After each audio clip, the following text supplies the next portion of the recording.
നമുക്കിന്നൊരു U shaped pregnancy pillow എങ്ങനെ വീട്ടിൽ തന്നെ ഈസി ആയിട്ട് കട്ട് ചെയ്ത് സ്റ്റിച്ച് ചെയ്തെടുക്കാമെന്ന് നോക്കാം. അതിനായി ഞാനിവിടെ എടുത്തിരിക്കുന്നത് ഒരു 150 സെൻറ്റിമീറ്റർ ലെങ്ത്തും 82 സെൻറ്റിമീറ്റർ വിട്ടുമുള്ള 2 പീസ് ക്ലോത്താണ്. പിന്നെ അതിനെ നമ്മളിങ്ങനെ രണ്ടായിട്ട് മടക്കിയിട്ടിട്ടാണ് നമ്മൾ കട്ട് ചെയ്യാനായിട്ട് പോകുന്നത്. നമ്മളിങ്ങനെ മടക്കിയിട്ട് കഴിയുമ്പോൾ നമുക്കിപ്പോൾ കിട്ടുന്ന ലെങ്ത്ത് 82ൻ്റെ ഹാഫ് 41 സെൻറ്റിമീറ്ററും അതർ സൈഡ് നമുക്ക് വരുന്നത് 150 സെൻറ്റിമീറ്ററുമാണ്. ഇനി ഈ 150 സെൻറ്റിമീറ്ററിൽ നമ്മൾ ആദ്യം തന്നെ ഒരു 35 സെൻറ്റിമീറ്റർ മാർക്ക് ചെയ്ത് കൊടുക്കുകയാണ് ചെയ്യുന്നത്. അതിനുശേഷം ആ 35 സെൻറ്റിമീറ്റർ മാർക്ക് ചെയ്തതിൽ നിന്നും നമ്മൾ വീണ്ടും ഒരു 36 സെൻറ്റിമീറ്റർ മാർക്ക് ചെയ്ത് കൊടുക്കുന്നു. ആ 36ൻ്റെ ഹാഫ്, അതായത് 18 സെൻറ്റിമീറ്ററും കൂടെ നമ്മളവിടെ മാർക്ക് ചെയ്ത് കൊടുക്കുന്നുണ്ട്. നെക്സ്റ്റ് നമ്മൾ ഇപ്പോൾ ഒരു 18 സെൻറ്റിമീറ്റർ 36ൻ്റെ ഹാഫ് 18 സെൻറ്റിമീറ്റർ മാർക്ക് ചെയ്ത് ആ സെൻറ്റർ പോയിൻറ്റിൽ നിന്നും നമ്മളൊരു 12 സെൻറ്റിമീറ്റർ നമ്മളിപ്പോൾ മാർക്ക് ചെയ്ത് സ്ട്രെയിറ്റ് ആയിട്ട് അവിടെ നിന്ന് മാർക്ക് ചെയ്ത് കൊടുക്കുന്നുണ്ട്. ഇങ്ങനെ മാർക്ക് ചെയ്തതിന് ശേഷം ഇപ്പോൾ നമ്മുടെ ഫേസ് വരാൻ, ഈ പില്ലോയിൽ നമ്മുടെ ഫേസ് വരാൻ പോകുന്ന പോർഷനാണ് ആദ്യം നമ്മൾ വരച്ചെടുക്കാൻ പോകുന്നത്. അതിനായിട്ട് ഞാനിവിടെ ഒരു ഫ്രഞ്ച് കർവ് യൂസ് ചെയ്തിട്ടാണ് ഞാൻ ചെയ്തിട്ടുള്ളത്. അതിൻ്റെ ആവശ്യമില്ല, നമുക്ക് ഫ്രീ ഹാൻഡായിട്ട് ചെയ്യാവുന്നേ ഉള്ളൂ. ഞാനിപ്പോൾ എൻ്റെ കയ്യിൽ ഉണ്ടായിരുന്നതുകൊണ്ട് അത് വെച്ചിട്ട് ജസ്റ്റ് അത് രണ്ട് സൈഡിലോട്ടും വെച്ചിട്ട് ഒരു യു ഷേപ്പിന് ഒന്ന് വരച്ചെടുക്കുന്നുണ്ട്. ഇനി നമ്മൾ ചെയ്യാൻ പോകുന്നത്, നമ്മൾ ഈ 36 സെൻറ്റിമീറ്റർ നമ്മൾ ഫസ്റ്റ് മാർക്ക് ചെയ്ത് കൊടുത്ത് അതിൻ്റെ ആ ഒരു എൻഡ് പോയിൻറ്റിൽ, അതായത് നമ്മുടെ ഫേസിൻ്റെ കർവ് പോർഷൻ അവസാനിക്കുന്ന പോയിന്റിൽ നമ്മളൊരു 5 സെൻറ്റിമീറ്റർ മാർക്ക് ചെയ്ത് കൊടുക്കുകയാണ് സ്ട്രെയിറ്റ് ആയിട്ട്.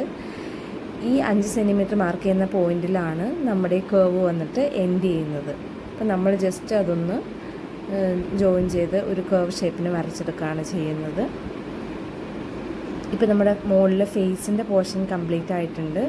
ഇനി നമുക്ക് വരച്ചെടുക്കേണ്ടത് നമ്മുടെ സ്റ്റൊമക്ക് വരുന്ന ആ പോർഷനാണ്.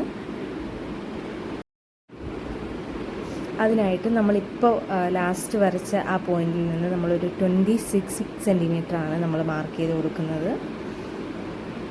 ഈ 26 സെൻറ്റിമീറ്റർ മാർക്ക് ചെയ്തതിന് ശേഷം ആ ഒരു പോയിന്റിൽ നിന്ന് നമ്മൾ വെർട്ടിക്കലായിട്ട്, അതായത് ഇതിന് പാരലായിട്ട് നമ്മളൊരു നേരെ 15 സെൻറ്റിമീറ്റർ മാർക്ക് ചെയ്ത് കൊടുക്കുന്നുണ്ട്, 15 സെൻറ്റിമീറ്റർ മാർക്ക് ചെയ്ത് കൊടുക്കുന്നുണ്ട്. ഇനി ആ 26 സെൻറ്റിമീറ്ററിൽ നിന്ന് വീണ്ടും ഒരു 29 സെൻറ്റിമീറ്റർ നമ്മൾ മാർക്ക് ചെയ്ത് കൊടുക്കുന്നു. അപ്പോൾ നമ്മൾ ഇനി ഇതൊരു ഇപ്പോൾ മാർക്ക് ചെയ്ത 15 സെൻറ്റിമീറ്റർ മാർക്ക് ചെയ്തതിൽ നിന്ന് നമ്മളൊരു കർവ് ഷേപ്പിന് ജസ്റ്റ് ഫ്രീ ഹാൻഡായിട്ട് നമ്മൾ വരച്ചു കൊടുക്കുകയാണ് ചെയ്യുന്നത്.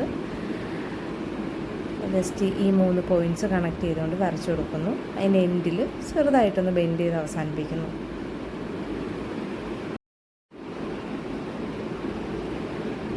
ഇപ്പോൾ ക്ലിയർ ആയിട്ട് കാണാനായിട്ട് ഞാൻ ജസ്റ്റ് ആ കർവ് ഒന്നുകൂടെ വരച്ചു കൊടുക്കുന്നുണ്ട്. നിങ്ങൾക്ക് വീഡിയോയുടെ ലാസ്റ്റ് ഞാൻ ഇതിൻ്റെ പാറ്റേൺ അറ്റാച്ച് ചെയ്യുന്നതായിരിക്കും. അപ്പോൾ നിങ്ങൾക്ക് അത് നോക്കിയിട്ട് സ്റ്റിച്ച് ചെയ്യാൻ കുറച്ചുകൂടെ കട്ട് ചെയ്യാനായിട്ട് കുറച്ചുകൂടെ എളുപ്പമായിരിക്കും. അപ്പോൾ ഇതാണ് നമ്മുടെ കംപ്ലീറ്റ് 2 കർവ് പോർഷൻ നമ്മൾ വരച്ച് കഴിഞ്ഞിരിക്കുന്നതാണ് ഇപ്പോൾ കാണുന്നത്. ഇനി നമുക്ക് ചെയ്യാനുള്ളത് ഈ ഒരു പോർഷൻ നമ്മൾ ജസ്റ്റ് അതിൽ നിന്ന് കട്ട് ചെയ്തങ്ങ് മാറ്റുന്നു.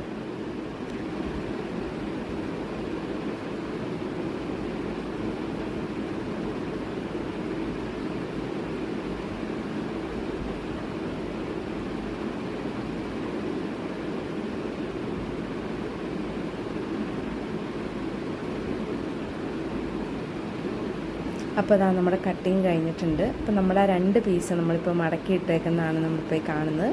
ഇതിൽ ഫസ്റ്റത്തെ ഈ കാണിച്ചൊരു പോർഷനും അതിൻ്റെ മുകളിൽ വരുന്നൊരു പോർഷനും നമ്മൾ ഫസ്റ്റ് ജോയിൻ ചെയ്ത് കൊടുക്കുന്നു.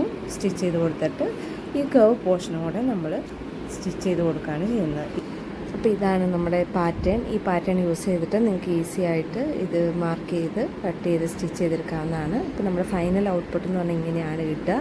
ഭയങ്കര സിമ്പിളായിട്ട് നമുക്കൊരു 10 മിനിറ്റിൽ നമുക്കിത് കട്ട് ചെയ്ത് സ്റ്റിച്ച് ചെയ്തെടുക്കാവുന്നതാണ്. അപ്പോൾ ആവശ്യമുള്ളവരൊക്കെ ട്രൈ ചെയ്ത് നോക്കാം. താങ്ക്